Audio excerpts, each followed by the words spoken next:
Okay, everybody, I know you saw the title, but just stick with me here for a second. I promise to not get too unhinged during this video. Watch this. And here to tell you more, please welcome the President and Chief Creative Officer for Walt Disney Imagineering, Bruce Vaughn, and the President of Marvel Studios, Kevin Feige. You know, just like my colleagues at the other studios, I'm a giant Disney Parks fan. I've always been drawn to the places that showcase Walt's vision for the future, particularly Tomorrowland and Epcot. They share a mid-century retro-futuristic design language that I love. And I love it so much, in fact, that it served as an inspiration for a new film coming out this summer, The Fantastic Four: First Steps. Hold for applause. And obviously you can see that reflected in these concepts from the film. Yes, absolutely, Kevin. And that's why I'm so excited to tell you you'll soon be able to meet all the Fantastic Four at Tomorrowland at Disneyland this summer. Okay, stop for a second. I know that this was all a pre-written speech. Kevin Feige probably didn't base too much of the Fantastic Four First Steps off of Tomorrowland and Epcot himself. I'm sure that the artists for that movie looked toward mid-century modern architecture, and a very good example of that would be Tomorrowland 1967 at Disneyland, which saw the complete sort of renovation of the land, the opening of some attractions, and Epcot in 1982. And as a little homage to that inspiration, we will be able to meet the Fantastic Four, and I've heard Herbie, at Disneyland this upcoming summer. And that sounds great and everything, but I want to go a little bit further. I want to dig just a little bit deeper, because I think that new Tomorrowland, my friends, I hate to say it, I really hate to say it because I always get myself super excited for no reason, it might be back on the menu. Okay, are we talking about new Tomorrowland in this video again?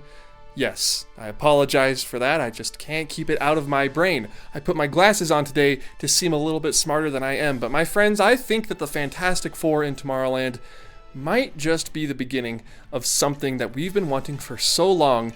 And Disney knows. Disney doesn't want to do a new Tomorrowland unless there's a reason to do a new Tomorrowland. It still makes a lot of money in lightning lanes, and guest attendance is relatively high for that land. It's not like nobody's visiting it. What is the reason to change Tomorrowland? Now we might finally have one, and that reason is Fantastic Four: The First Steps. Now stay with me here, because I know that Avengers Campus exists across the Esplanade. But we're not talking about DCA in this video, we're talking about Tomorrowland.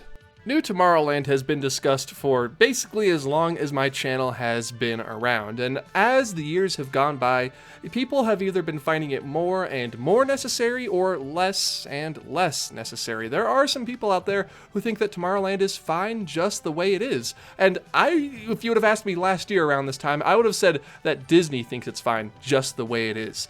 But now I'm not so sure. Imagineers read the posts, okay? Imagineers watch the videos and read the blog articles. They are informed. They know what the people want. Even the suits up higher at Disney, they know what drives guest demand. And I've talked with Imagineers in the past who haven't said that they're working on New Tomorrowland or that New Tomorrowland is in the works, but they have said that they are aware of the state of Tomorrowland, and that's basically all the information I could get out of them. Disney knows that there's something to be done about Tomorrowland, but the problem, my friends, is this. They don't want to take any super bold risks right now. Now, that's not the worst thing ever. Back when Walt opened Disneyland in 1955, that was a big risk. However, it ended up paying off. But nowadays, things are a bit different. You know, you have shareholders to answer to and, social media. If they had opened up the Mickey Mouse Club Circus today, I don't know if guests would have been waiting 1 or 2 hours or buying a lightning lane in order to see the show. They have to make sure that what they spend their money on and spend years developing and building is a success. Like Star Wars Galaxy's Edge, that was a success. Was it as big of a success, a hyper-immersive land, as they wanted it to be? Not necessarily. They had to downscale a little bit after the land opened, but it's still a success. People still love going back to Galaxy's Edge, riding Rise of the Resistance, and they're even improving Millennium Falcon Smuggler's Run next year. So Galaxy's Edge continues to live on and be a fun land to visit, a high-earning land. Again, I'm going to talk about lightning lanes a lot in this video because that's how Disney makes a lot of their money after people enter the parks. That and then food and merchandise. Mostly in the form of beignets from me. But, you know, there's other places out there too. Tomorrowland is a moneymaker, okay? Most specifically, Space Mountain is a moneymaker because the lines for Space Mountain get very long throughout the day. And you're probably better off most days just getting a lightning lane for it. If you are absolutely trying to ride it, that is. If you don't really care, just walk past it, you know, do single rider, that's what I do. But Tomorrowland's in this very weird, precarious place of being both a popular land and a land in disrepair in need of a major overhaul at the same time. But what if Disney were to release a movie, a Marvel movie, a MCU movie about 4 superpowered individuals saving the world from who they want you to think is Galactus, but it'll probably end up being Doom at the end, let's be honest. I'm hoping it'll be Doom. And that movie goes on to be very, very successful. That would eliminate a lot of the risk they would have in developing a new land. Themed around, yes, an IP, but an IP that was themed originally after Tomorrowland and, yes, Epcot 1982. I think that Disney might be positioning Fantastic Four: The First Steps to sort of engulf Disneyland's Tomorrowland if the movie is a success. And here's why that's a good thing, okay? I know a lot of you are sort of cringing when I say that Tomorrowland will be based off of a Marvel movie. But we need to hear me and Disney out on this. This could be great. You see, single IP lands have been all the rage since the opening of the Wizarding World of Harry Potter at Universal Studios and the World of Pandora at Disney's Animal Kingdom. Now we're getting single IP lands all over the place. Star Wars Galaxy's Edge, Super Nintendo World, and now Monstropolis at Hollywood Studios. Cars Land and Avengers Campus, those are all single IP lands. And now it seems we're moving away from that, again, with places like Dark Universe at Epic Universe being all of the Universal monsters, or Villains Land being all of the Disney villains. Even Tropical America's coming soon to Animal Kingdom. That's not an Encanto land, it's not an Indiana Jones land, it's both. And neither. But the land is still tied very closely to these two IPs, Indiana Jones and Encanto. It's not like back in the 60s when Disney could take the creative risk of opening a New Orleans-themed land anchored by 2 original attractions. Disney doesn't really like doing that anymore. And you know, like I said, I can't necessarily blame them. I mean, I know that we all want original rides, and I'm sure Disney does too. They're just a little too nervous these days. So if you're going to reopen a brand new Tomorrowland, you're going to need an IP to tie the land together. Space Mountain, that's fine. It's an original idea, it could stay. Buzz Lightyear and Star Tours don't really anchor the land. I would argue that Star Tours has been surpassed by rides like Smuggler's Run, and I would argue that Buzz Lightyear has been surpassed by rides like Web Slingers and Toy Story Mania. But Tomorrowland isn't themed around Buzz Lightyear, that would be Toy Story Land at Hollywood Studios, and Tomorrowland isn't themed around Star Wars, that would be Galaxy's Edge back in the back. If Disney wants to re-theme Tomorrowland, they're going to need an IP, and if that IP just so happens to be the Fantastic Four, a movie that was inspired by Walt Disney's futurism and the classic Disney parks,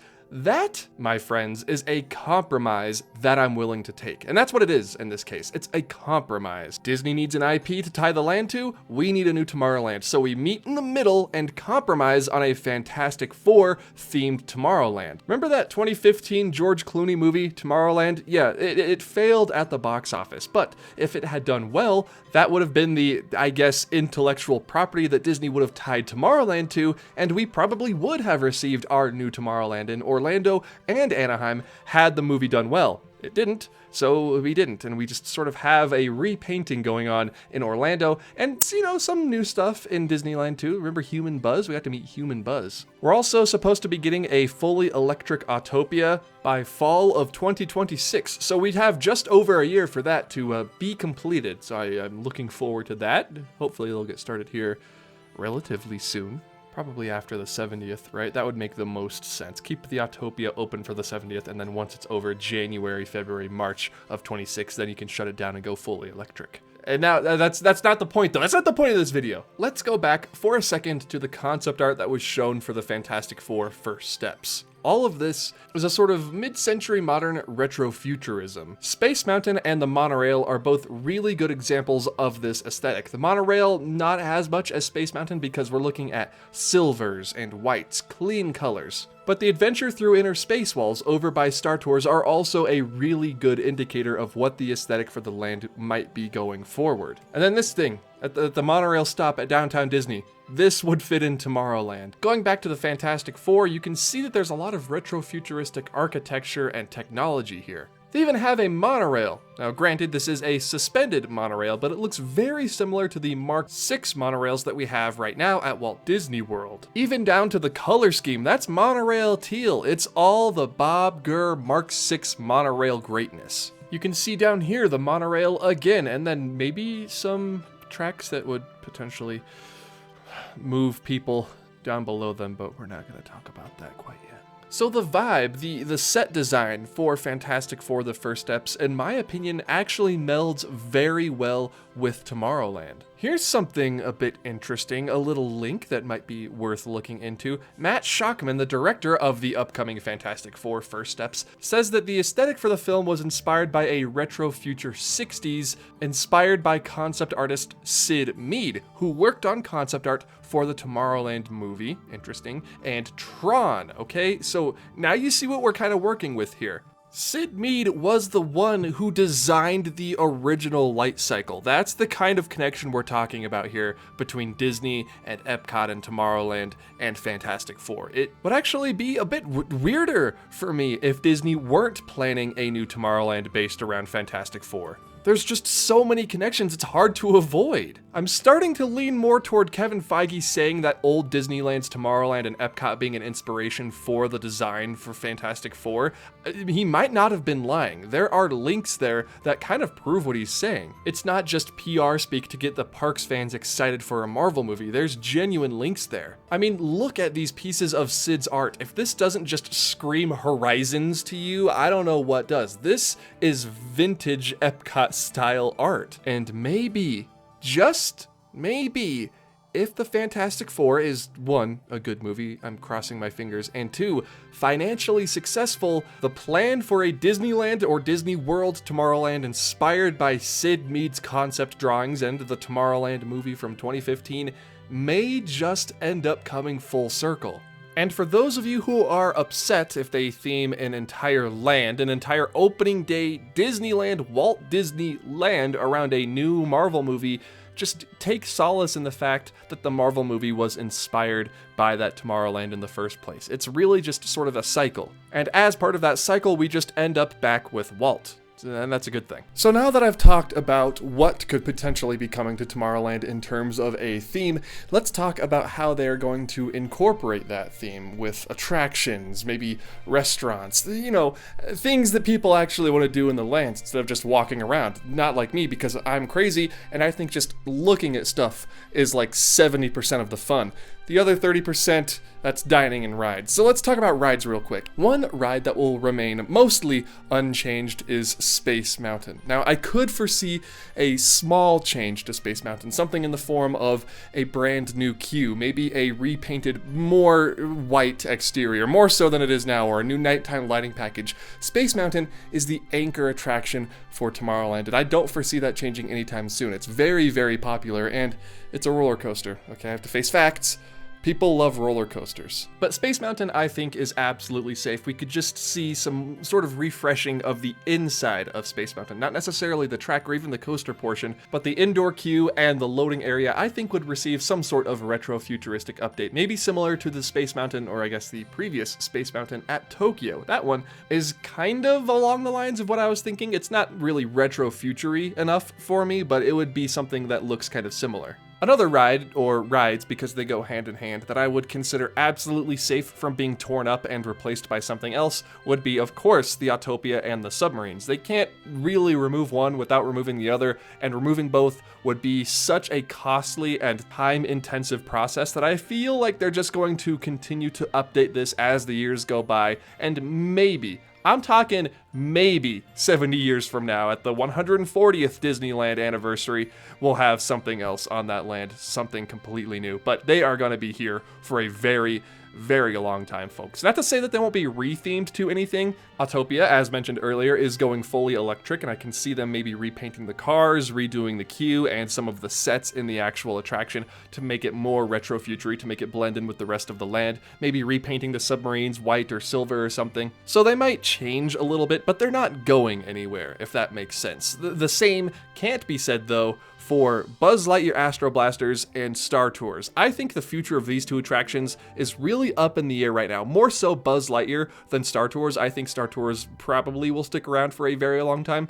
But Buzz Lightyear, I think we could use that space better, and I think Disney thinks that they could use that space better. For what? Well, if the theme of the land is the Fantastic Four first steps, and we still have the regular monorail, the regular Autopia, and Submarine Voyage, and Space Mountain, we gotta have a Fantastic Four ride, so maybe they would replace Buzz Lightyear Astro Blasters with Fantastic Four Astro Blasters. That would make more sense. That way you have the IP to tie in with the land and the superheroes, and it all makes sense. And we get a nice upgraded shooting gallery ride with physical guns, because I know people love those physical launchers, like on Toy Story Mania for some reason. Web Slingers is great. I like web slingers. I'm the only one who likes web slingers, but I like it. But if they did go forward with this retheme of Tomorrowland, I am 99.99% sure that it would be Buzz Lightyear, either by a first family themed shooting gallery retheme or a brand new Fantastic Four ride.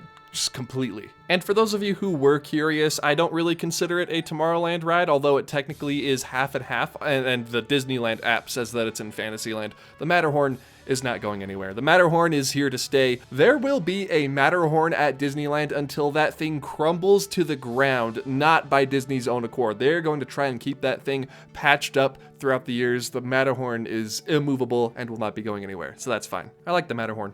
It hurts, but I like it. And there's another ride that they could reopen or bring new life into or tear down and then recreate, but it's just escaping my mind right now. If it were some sort of a person conveyor where you could hop in at a station and ride it around Tomorrowland, enjoying the sights, sounds, and smells, and then return to that original station where you would be like moving persons. I don't know what I'd call it, but imagine if it was narrated by Pedro Pascal, Mr. Fantastic himself, tied into the land. The person transporter narrated by Mr. Fantastic. I feel like that would be a great addition to Tomorrowland. I can't figure out a name for it yet. I feel like there's a better name out there. Let me know if you all can think of a better name than person transporter, or maybe like human conveyor. Oh, it'll come to me. But what are your thoughts on a potential new Tomorrowland inspired by the Fantastic Four? Did you like the sort of concept art that I showed you in this video? Both the ones by Sid Mead and the ones that were done for the film Fantastic Four First Steps. Let me know down in the comments below, because goodness gracious, I think I need it. I think I need this retro future Tomorrowland. Now, if we just maybe like person locator? No, that doesn't work. Human mover. Okay, I'm getting closer. People, no, that's not it. That's not right. I'll think of something eventually. Hey there, everybody. Thank you all so much for watching this video about, yet another new Tomorrowland idea that came to me after watching that South by Southwest Disney Imagineering sort of presentation. If you enjoyed this video, please be sure to hit the like button, and if you're new around here and you want more videos like this video, please hit the subscribe button. We'd love to have you, and if you want to go the extra mile and do even more for the channel, you can head over to my Patreon down in the description below and get early access to videos and exclusive access to videos that are on their way soon. I got a flight canceled to Disneyland, so the Splash Mountain video is taking me a bit longer. Don't worry, it's on its way though. However, if you don't want to do that, it's fine, it's acceptable. I totally understand. You can follow me for free on other social medias, that being TikTok, Instagram, Blue Sky, Twitter. All of those I am at Offhand Disney, just to make it a little bit easier for you to find me. Offhand Disney. But nonetheless, whether you follow me on social media, follow me here, or follow me on Patreon, if you've made it this far, thank you, my friend. I truly do appreciate it. Well, let's have a code word down in the comments, something like person transporter, or I'm sure you can think of your own variations of that. I'm gonna workshop it. I'll let you know when I... Wait a second, why don't they just bring back the People Mover? That makes so much more sense than what I was talking about. Just do the People Mover again. Oh man, that's way better than what I was talking about. Why didn't I just put that in the video?